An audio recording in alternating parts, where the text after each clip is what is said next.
জীবনটা আমার, তাই নিজের উপরেই বিশ্বাস করি।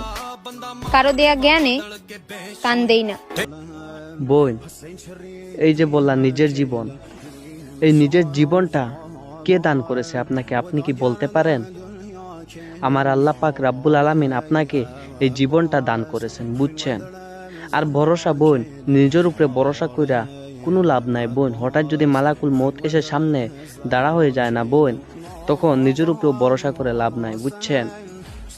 আমার ইনস্টাগ্রামের ভিউয়ার্সদেরকে বলতেছি আমি, ভাই এই যে আমি যে কথা বলতেছি আপনাদের সাথে, তো হঠাৎ যদি এসে যদি ভাই মালাকুল মউত আমার সামনে দাঁড় হয়ে যায়, তো আমার নিজেকে বিশ্বাস করে লাভ আছে ভাই? আপনারা বলেন, কোনো লাভ নাই। তাই বলছি বোন, শুনো, এই জীবন নিয়ে বাপ দেখায় না, বুঝছো? আর এভাবে বেপরদার সাথে চলাফেরা কইরো না, আল্লাহর দোহাই দিয়া বলতেছি বোন। মুসলমানের সন্তান এই বেপরদার সাথে চলাফেরা করতে পারে না, বেপরদার সাথে ওরা ভিডিও পোস্ট করতে পারে না বোন। কেন করেন? আপনি তো মুসলমানের ঘরের মেয়ে, তাই না? একটু কি লজ্জা করে না বোন? একটু কি লজ্জা করে না? আজ যে তোমার জীবনটা দান করেছে, উনের কথা না বলে আজ কি বলছো তুমি?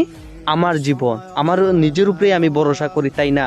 আমার আল্লাহ পাক রাব্বুল আলামিন চাইলেই বোন এক সেকেন্ডের ভিতরেই, মুহূর্তের ভিতরেই আপনার আশাটা আর আপনার জীবনটা একদম জং করে একদম উঠিয়ে নিতে পারে, বুঝছেন বোন? তাই বলছি এখনো সময় আছে বোন, পর্দাটা করে নেন বোন, পর্দাটা করে নেন।